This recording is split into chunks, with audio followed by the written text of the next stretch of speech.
Good morning, everyone. If you need a Bible, please raise your hand, and we've got some that we've got one that you can borrow. We will be in Exodus 17 this morning, Exodus 17, and we will look at a passage that will teach us how to deal with our enemies.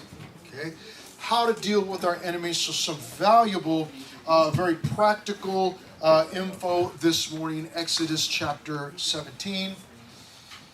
Exodus chapter 17.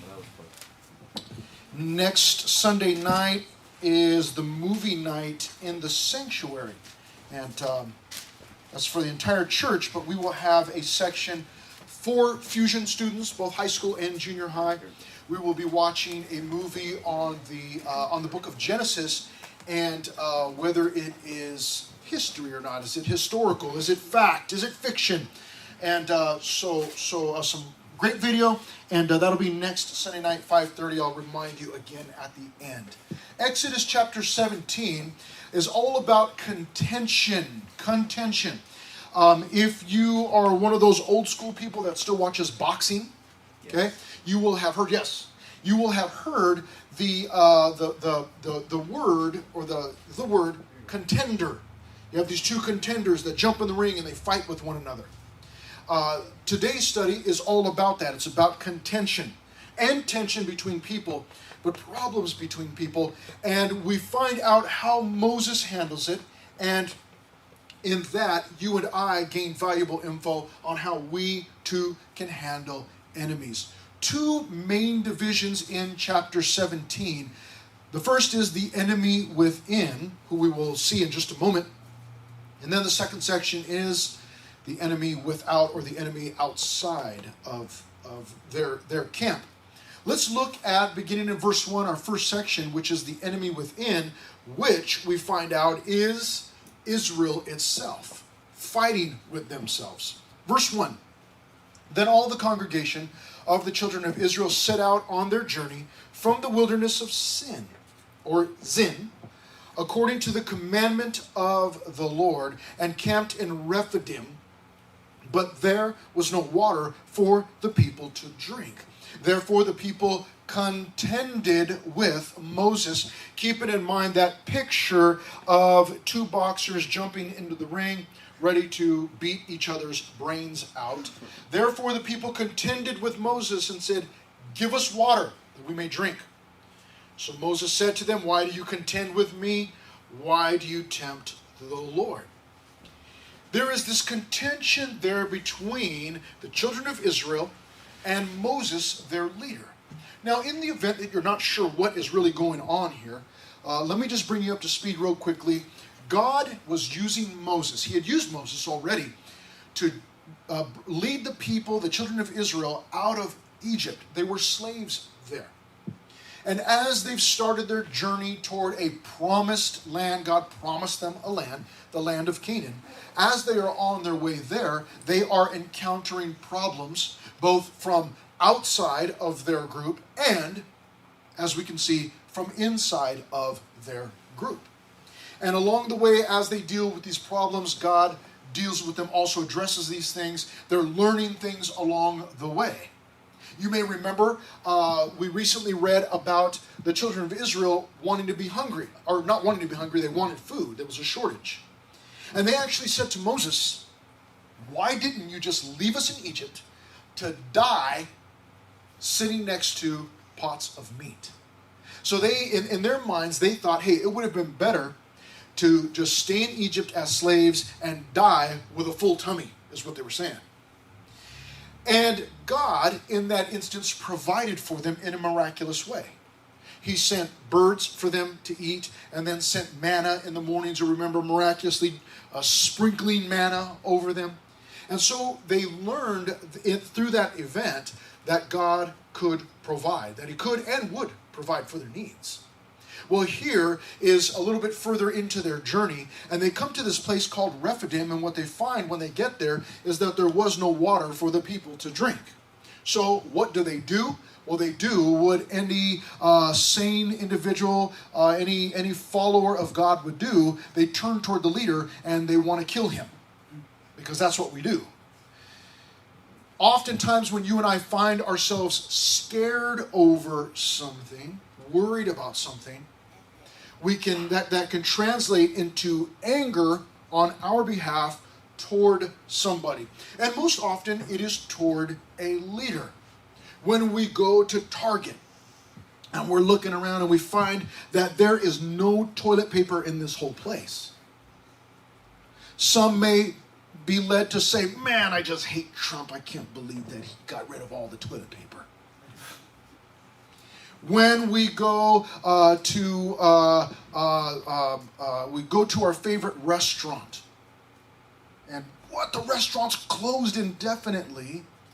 Just heard about one of our favorite fast food restaurants there in beautiful San Bernardino. It's called Cuca's. It's got Mexican food, and you can go there and get a daily special, and you get 2 bean and cheese burritos. How many of you like bean and cheese burritos? Right? From God, right? Yes.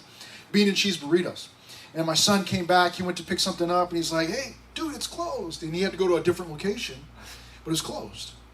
And we could see that and say, oh, I can't believe it's closed. I hate Governor Newsom. Hate that guy. We can oftentimes turn when we're nervous or worried about something that we don't like, we turn that attention negatively toward the leader, whoever's in charge. Well, he's in charge, it must be his fault.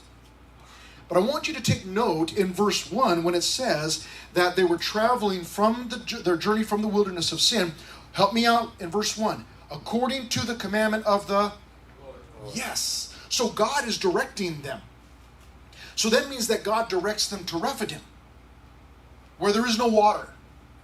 Now, does anybody have a clue, a guess, a wild guess, you just want to throw it out there? Why in the world would God, if he's leading this motley crew, why would he lead them to a place where there is no water? Anybody want to guess? What do you think? To show them his power? To show them his power. Is that what you were going to say? I was going to say give them water out of thin air. Oh, man. Which he is going to do. Out of a thin rock. I don't know if it's thin rock, but it was, it's like air. Yeah. And both answers are one and the same. Yes, it is because God evidently wants to show them something. It's not like God got them to Rephidim and then, oh, there's no water here. And God, oh, I had no idea. Last time I came through, there was a river. He didn't do that. He was not surprised. He knew exactly what he was doing. He gets them there and says there was no water for the people to drink. And so what did the people do in verse 2? Therefore the people contended with Moses. Contended. Okay? Ready to fight. And they said, give us water that we may drink. And I imagine Moses, he would have done what he's probably, or at least I imagine myself in his spot. Everybody comes, Pastor Chris, give us water. Oh, okay, hold on. Here, let me see. Let me just get you some water real quick.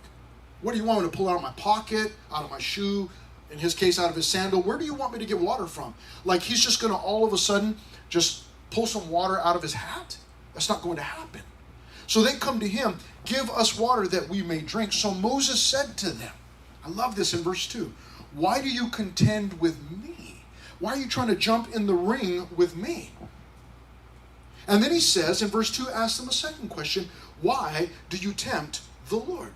Now I like this. I'll mention this real quickly because I've mentioned it in the past few weeks. I'll mention it again real quickly and then we'll move on.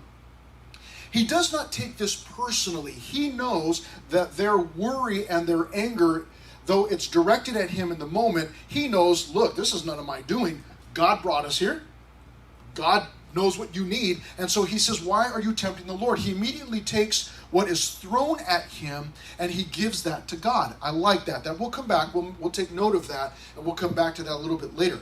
But why do you contend with me? Why do you tempt the Lord?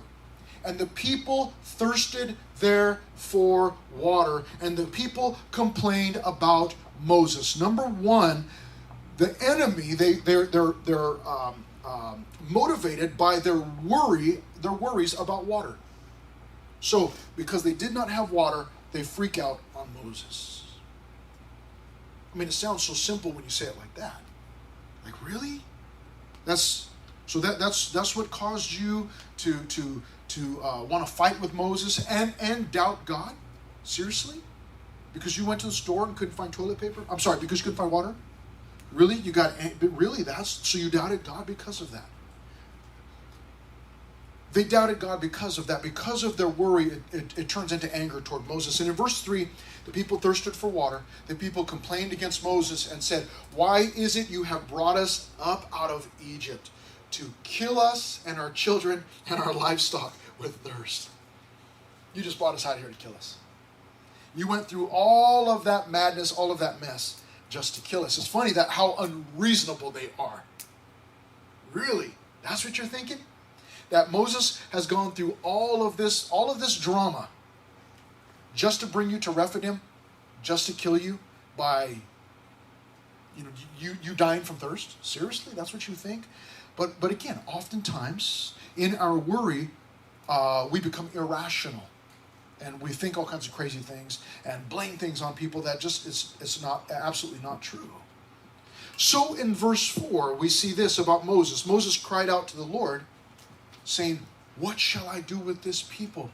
They are almost ready to stone me." We see the people worried about water. Moses, in turn, is worried about what to do. And he says to God, "What shall I do with this people?" And he gives us some insight into that. Remember that word contenders? They contended with Moses. Look what he says in verse 4. They are almost ready to stone me.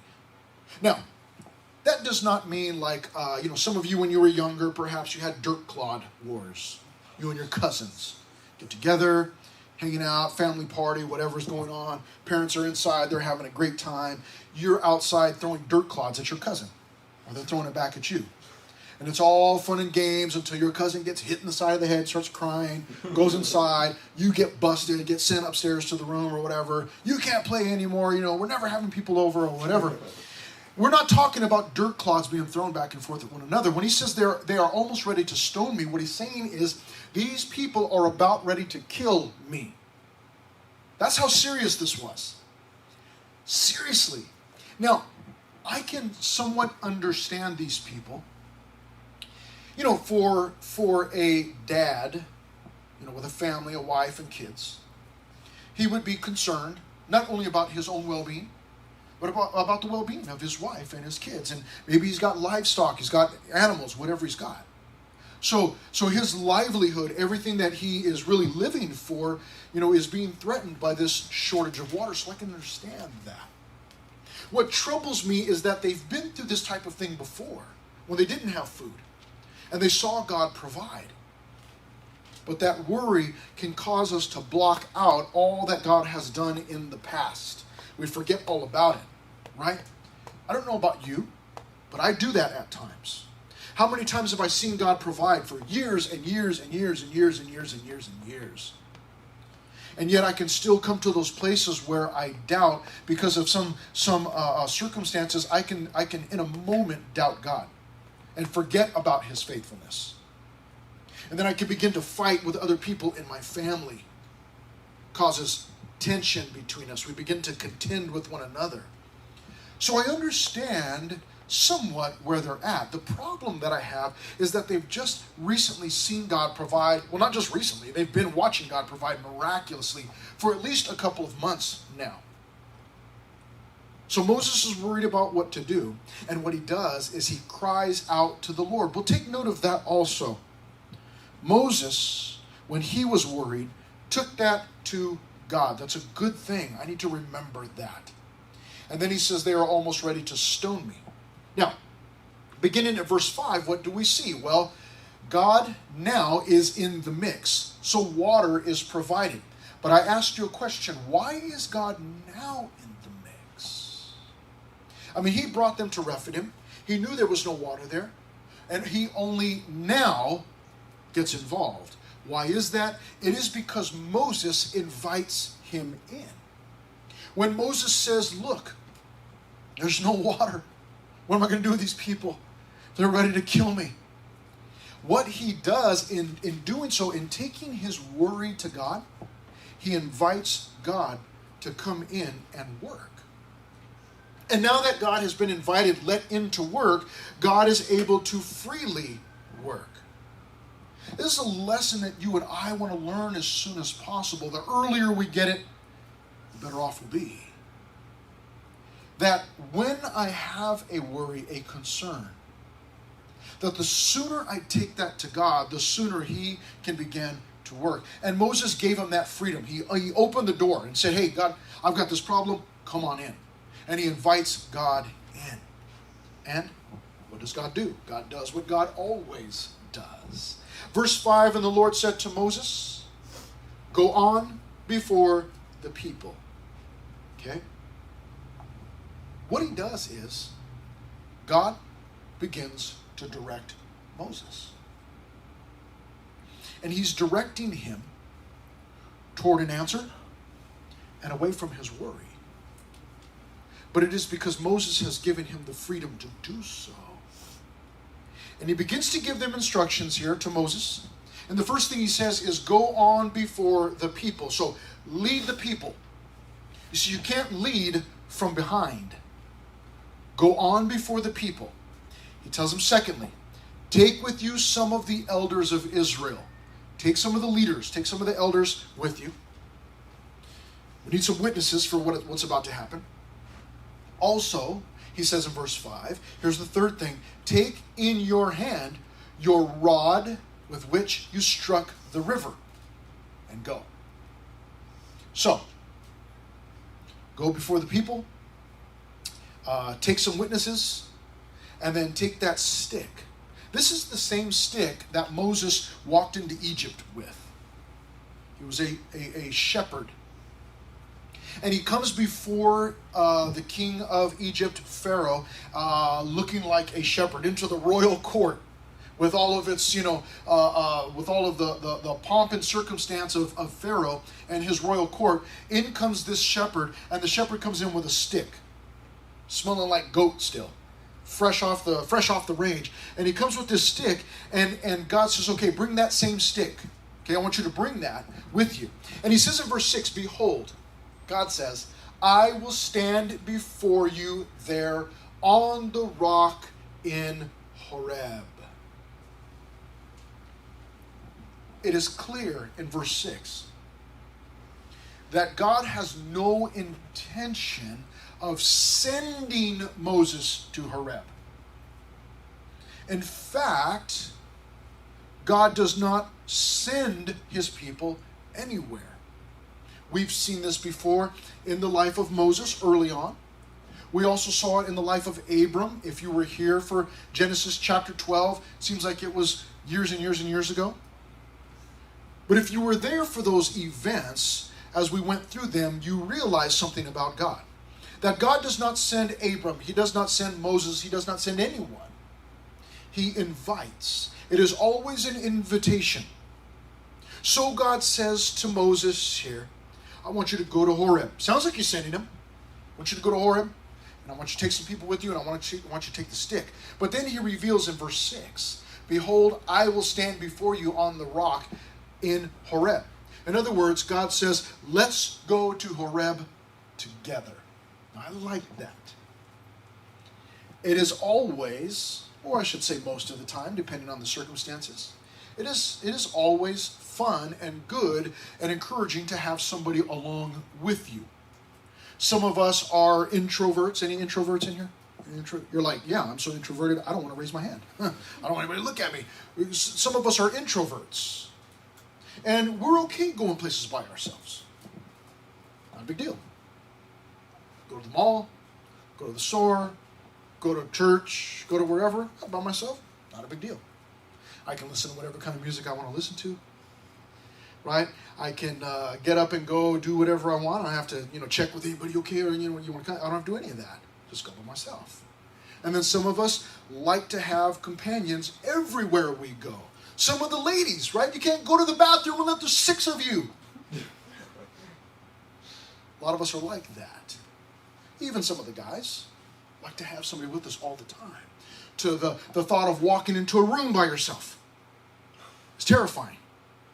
So you want to get somebody to come with you. Come with me so they can stare at both of us. Then you get there and you realize they're not even looking at us. They don't even know we're here. Moses here learns in verse 6 that God has no intention of sending Moses on his own on some mission, but inviting him on the mission that God is already on. God is in the process of providing water for his people, and he's just revealed to Moses, look, I've got a plan already, just come with me. I want you to note this, that if Moses had said, listen, God is busy, he is trying to keep the world spinning and keep the universe intact, and I don't want to bug him. I'm going to try and handle this by myself, handle this problem, and I'm going to go look for water. I'm going to take some of those divining rods, and just walk around until I find water or something, and then we're going to dig it. If Moses had decided not to include God, if he had decided not to include God, he never would have had the opportunity to experience God in such a way. But because he invites God immediately, I'm worried. What do I do about these people? There's no water. They're going to kill me. God then has the freedom to say, hey, Moses, look, I've already got a plan in process. And you and I will find the same thing, that when that worry begins to set in and I take it to God, that God immediately begins to work, to handle and to deal with and to answer the problem that is facing us. God says in verse 6, behold, I will stand before you on the rock in Horeb. And check this out. This is nothing. This is incredible. But by now, we're 17 chapters into this book. We've seen God do so many things. It's like, God could do this any day. Verse 6, he says, and you shall strike the rock, Moses, and water will come out of it, that the people may drink. And Moses did so in the sight of the elders of Israel. I can remember being on one of the beaches there in the Philippines. I was on vacation, mission trip. Although there was a little bit of downtime, we were at the Bible college, which is a very small college, right on the shores there on the beach. It's hot, it's humid all the time. And I went down walking toward the water. We were kind of in between painting. And so go down to go get in the water and just kind of cool off. The idea in the Philippines is, at least this is what I found to be helpful, it's hot oftentimes. So as often as you can get in the water and get out, and get back in and get out, is a good thing. You would think that the water's not like our water here on the coast, west coast. The water there is very warm. So you get in for a little while and it feels refreshing, feels good. But then after a little while you realize this water does not feel so cool anymore because it's warm water. You get out and you kind of cool off a little bit because you're wet. And then after you start to warm up again, you go back in, you kind of do that kind of thing. So I was going down to the beach or to the water there to try and cool off for a little bit. I was by myself, introvert, and as I'm walking down there, I go, it's sandy, of course, and then there are some rocks out there. And as I'm walking out, I stepped into this pool of water that was there, and it was cold. And I mean cold, like way colder than the ocean. And I'm thinking, that is really weird because the ocean's just right there, and this water is super cold. Like, what is the deal? Well, what I found after looking around for a moment was that it was actually fresh water that was coming from some underground source. Not like a busted pipe or something like that, but it's like, what's that floating in there? But it was fresh water coming from underground, coming from some other source, and so it was very, very cold. So I proceeded to lay myself down in that pool. It's like, forget the ocean. I'm laying down right here in this little sandy pool, and I'm just hanging out in there for a little while. This was not just some natural formation that was there. This is a rock that is dry and sandy and dusty. There is no water.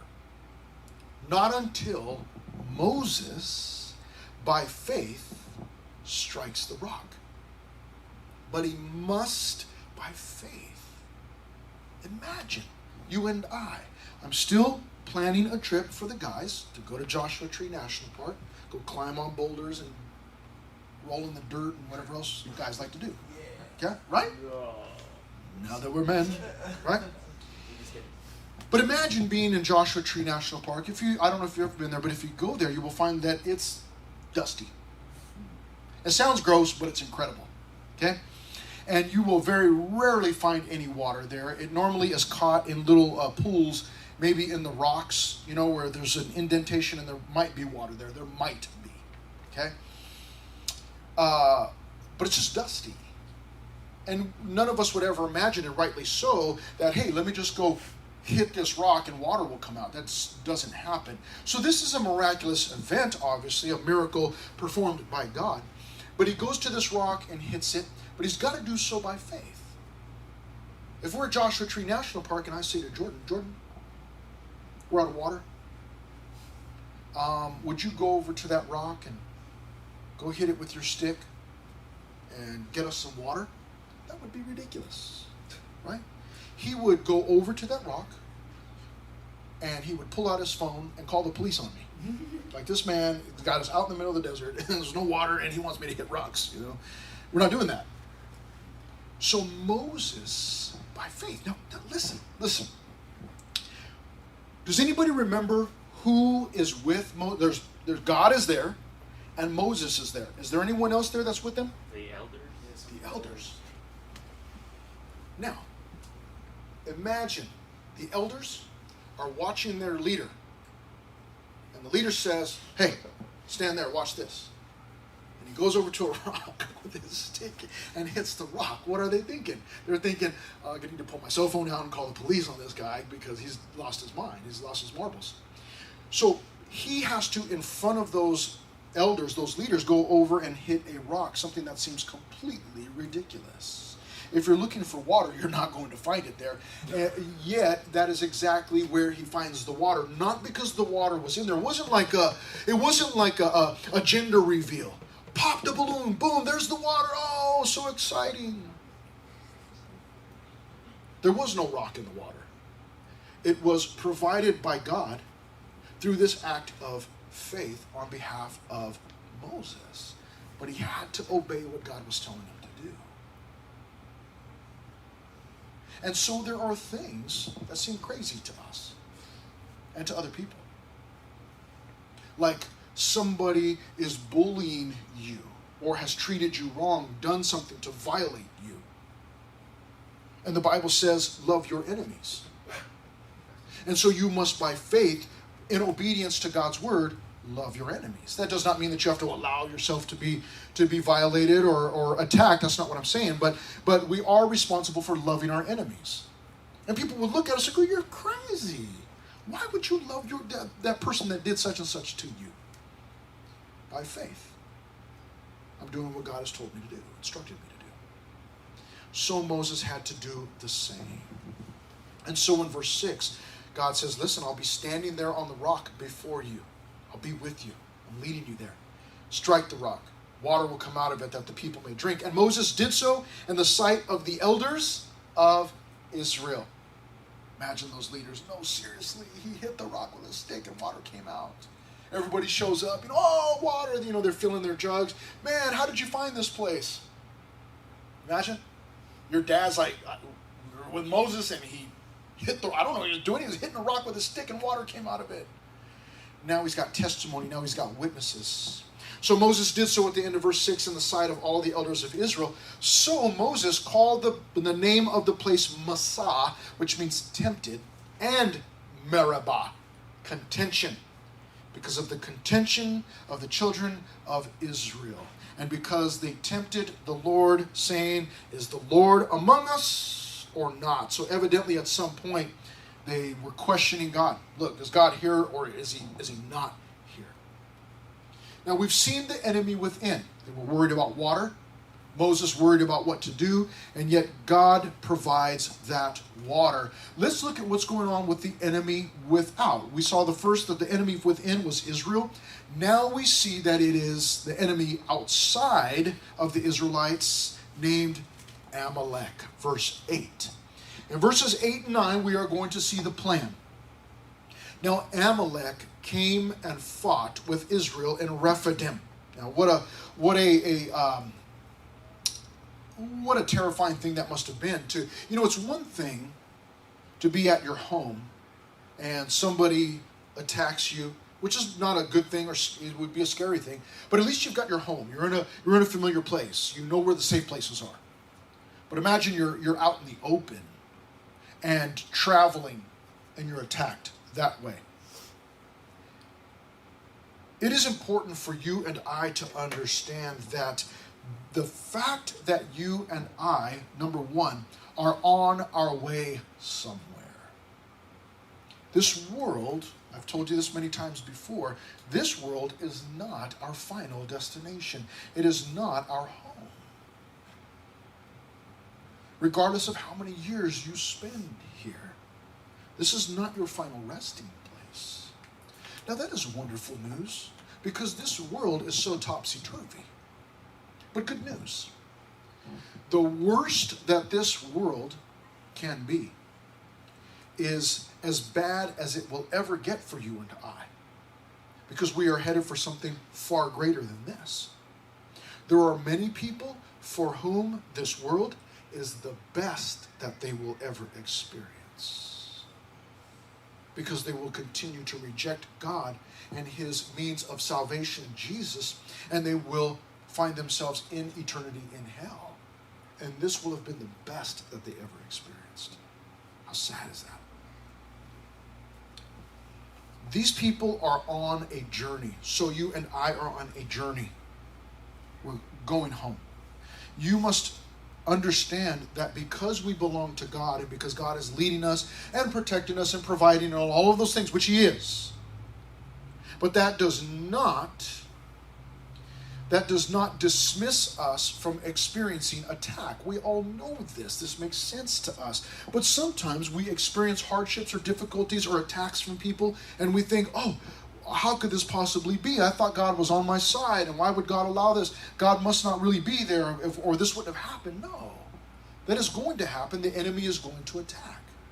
So they are susceptible to attack. Amalek came out and fought with Israel in Rephidim. Now, number one, who is Amalek? Does anybody have a clue as to who Amalek is? If you were here for our study through Genesis, you have heard the name Amalek before. There were, back in Genesis, two brothers. One was named Jacob, the other Esau. Okay?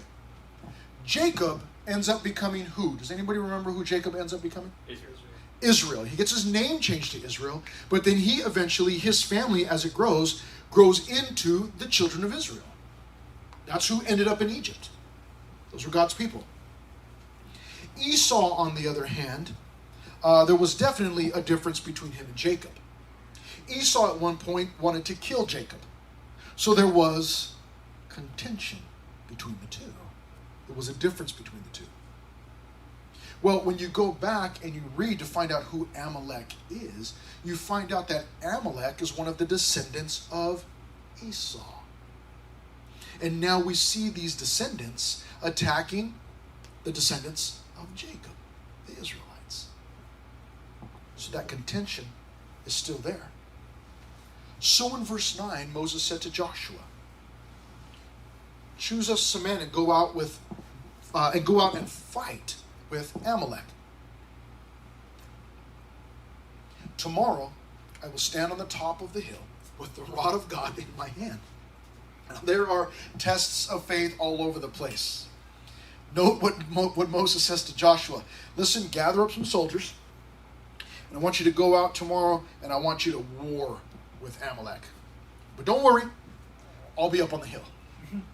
Does that sound right? Like, listen, I really want you to just risk your life, put your life on the line and the life of all those soldiers. Go down there and fight. I'll be up on the hill watching. It sounds like, wait a minute, I don't think this doesn't sound, why aren't you coming with us? But it is a test of faith once again. So the plan is laid out. We will go down and meet, and I'll be up on the hill with God, the stick of God in my hand. Beginning at verse 10, we see positioning. So Joshua did as Moses said to him, obedience by faith, and fought with Amalek. And Moses, Aaron, and Hur went up to the top of the hill. And so it was when Moses held up his hand. So we have Joshua and the soldiers down fighting with the Amalekites. And we have Moses, Aaron, and Hur up on top of the hill. And look what they discovered in verse 11. And so it was, when Moses held up his hand, probably with the rod in his hand, that Israel prevailed. That is, they prevailed in the battle that was going on down below. And when he let down his hand, Amalek prevailed. Now,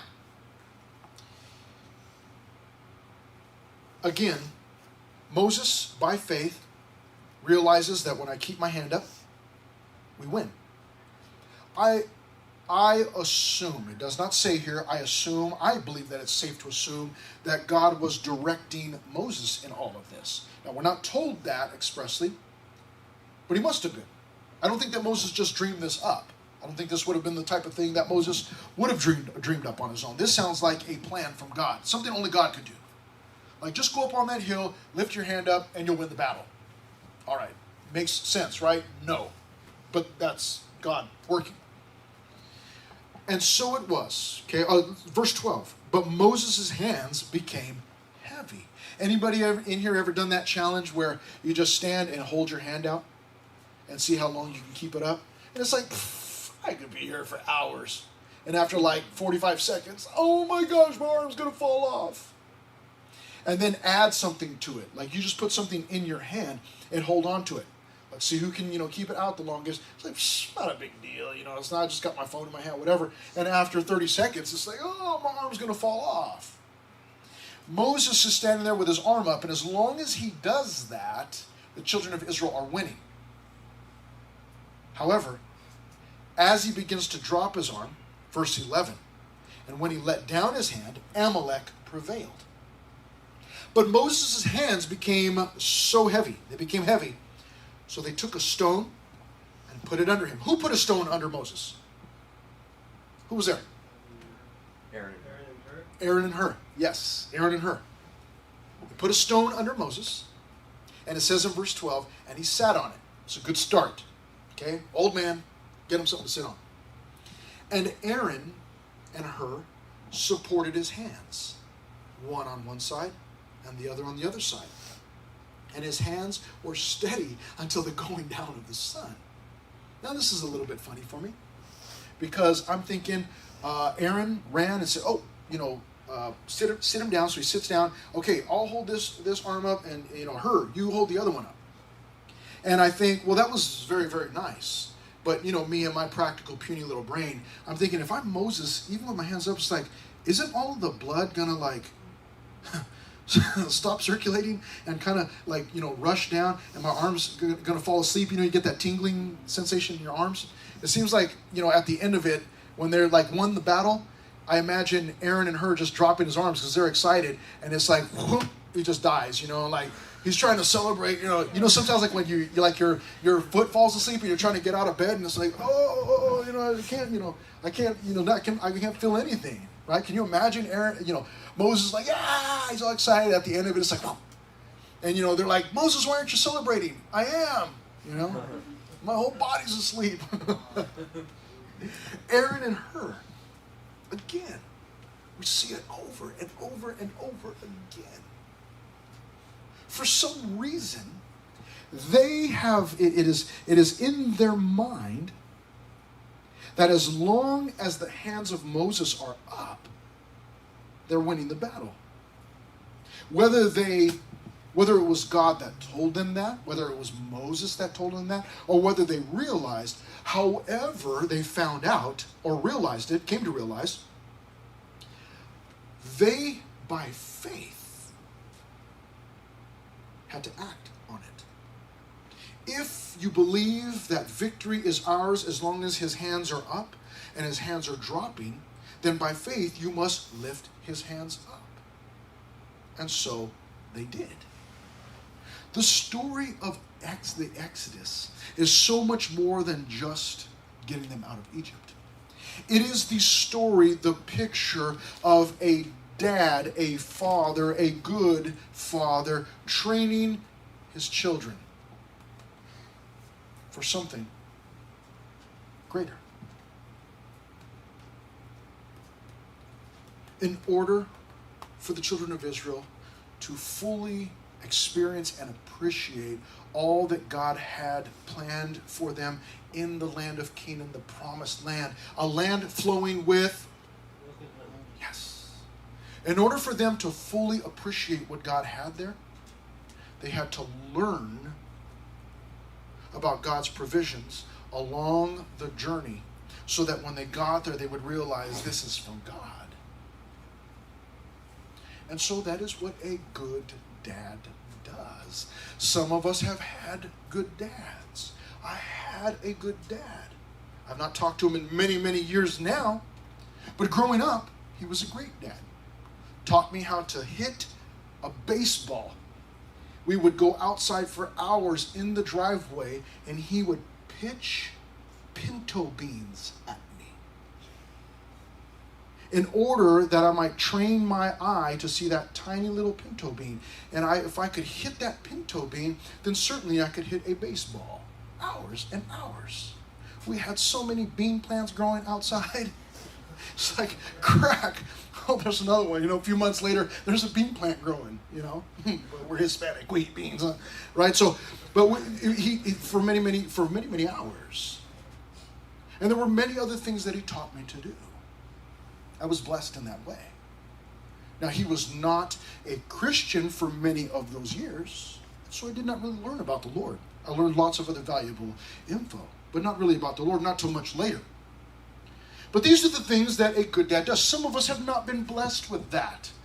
I am, from the bottom of my heart, I am very sorry. No joking, all kidding aside, I am very sorry. But good news, God says that he is the father to the fatherless. If you find yourself saying, you know what, I didn't have a dad to show me, allow God to teach you those lessons. He can do that. How many of you know Chris Plaza? Everybody in the world knows Chris Plaza, right? He could run for president, right? We all know Chris, and we love Chris. Now, Chris has a dad that has been a blessing to him all of his life, okay? But all of us know, we know lots of things about Chris. He's got a shiny head, right? That's one thing that we know. We know lots of things about him, right? He loves the Yankees. We know that. But what we also know about him and what we admire about him is that he has the heart of a father. Chris has no kids of his own, but many of you have become children to him. He has the heart of a father. Now, he has no kids that he would have learned that from having his own kids. And there's only so much about that you can learn from your parents or grandparents. Where did that heart of a father come from? It came from God putting that in Chris. That is what God can do. If you find yourself without an earthly father to train you, allow God to teach you those lessons. He can do that. But you must make the effort to draw close to him. They are positioning themselves. And each person has a position. Imagine what this place would look like if I came to the front next Sunday morning or this coming Wednesday night and I picked up the guitar, said, okay, let's all stand. I'm going to lead worship. And then, I forgot to turn the mic on. I'll be right back. And I run to the back, push a button, come back. Okay, sorry, let's all stand. Okay. Oh, forgot to put the words up there. I'll be right back. Run to the back, click a button on the computer, come back. Okay, there's the first verse. Okay, let's all get started. And kumbaya, my Lord. Oh, hold on, I'll be right back. Next verse, and I run to the back, click another button. Okay, kumbaya, my Lord. And I come back and I go back and forth and back. Oh, forgot to turn off the lights. Go turn the lights off, come back in the dark, hit a chair, trip. Then I get here and realize, stage lights aren't on. I'll be right back. And I run to the back and go turn the stage lights on, come back. You find yourself in need of prayer. I would pray for you, except I need to go turn everything off. Or I need to wipe down all the chairs. Or I need to. The point that I'm making is that we've got Zach. And Zach. It's the Zach attack. We've got the Perrys. We've got Hannah. We had Ashley in the back working the computer. We've got people working the sound. We've got other people leading worship. We've got Matt to lead worship, which is a good thing. The point is that I cannot possibly do all of this by myself. I can teach a Bible study. Been a teacher for a long time, I can teach a Bible study. But it would basically be me just standing here, nothing else. Let's just all come in, sit down, and let's just open up our Bibles. But everybody has a position. And those positions are vitally important. The leaders that are in here helping out, assisting, are all volunteer. And they realize something. They realize, like Aaron and Hur realized that old man needed a seat and he needs some help. The leaders in here realize that old man needs some help. And so they have joined together with me to assist me. They realize that God will see victory in the lives of all of you if they come in and assist. So everybody has a position. Extremely important that everybody pick their position. If you were here on Wednesday night, we talked about that. Talked about the importance of being here. Nathan's got something that I don't have. So he doesn't just come here to get, but to give. Jordan's got something that I don't have, and that you don't have, and that Nathan doesn't have. And so he comes here not just to get, but to give, to impart that. Alex has got something that the rest of us don't have, and so she comes here to impart, to give, not just to get. Everybody has a part. It's not just the leadership team, and this certainly is not the Chris Amaro show, because it would have been canceled already. It's not just about me, and it's not just about the leadership team.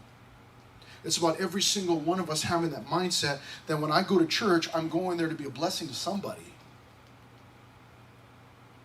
And maybe it's with an encouraging word, maybe it's prayer, maybe it's pointing them to the Bible, maybe it's grabbing a vacuum and doing something, maybe it's, hey, you need me to switch those lights off, whatever it might be. But each of us has a part to play. We all position ourselves accordingly. So in verse 12, but Moses' hands became heavy. So they took a stone and put it under him, and he sat on it, and Aaron and Hur supported his hands, one on one side and the other on the other side. And his hands were steady until the going down of the sun. So Joshua defeated Amalek and his people with the edge of the sword. Verses 14, 15, and 16, we see a promise. And if there's a promise being given, it must be God. Then the Lord said to Moses in verse 14, write this for a memorial in the book. So he's keeping record, keeping a book, and recount it in the hearing of Joshua. This is what God says, that I will utterly blot out the remembrance of Amalek from under heaven. The promise from God that he will wipe out their enemy. He is going to do that. So Moses, in verse 15, and Moses built an altar and called its name, the Lord is my banner, Yahweh, or Jehovah Nisi. The Lord is my banner. The Lord is the banner over me. He's the, as we're going into war, he's the banner. This is not some earthly man's army. But this is God defending us, watching over us, protecting us. Jehovah Nisi. For he said, because the Lord has sworn, the Lord will have war with Amalek from generation to generation. What God promised, he will do. What God promised, he will do. Now, there are three things as we close this down. How to deal with enemies. What have we seen here? Well, back in verse 4, we learned a lesson, and the first lesson is, let God know. So Moses cried out to the Lord, saying, what shall I do with this people?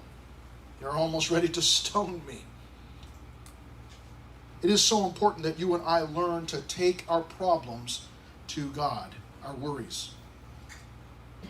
And we should take our worries to God after we have chewed our nails off and woke up 20 times at night because I can't stop thinking about it, and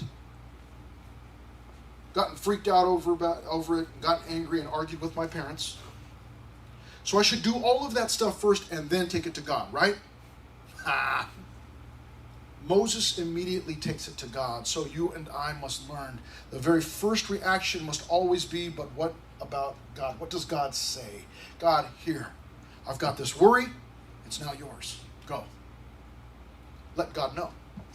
But the second thing that we learn here is to let God lead. We saw that in verse 5. Go on before the people.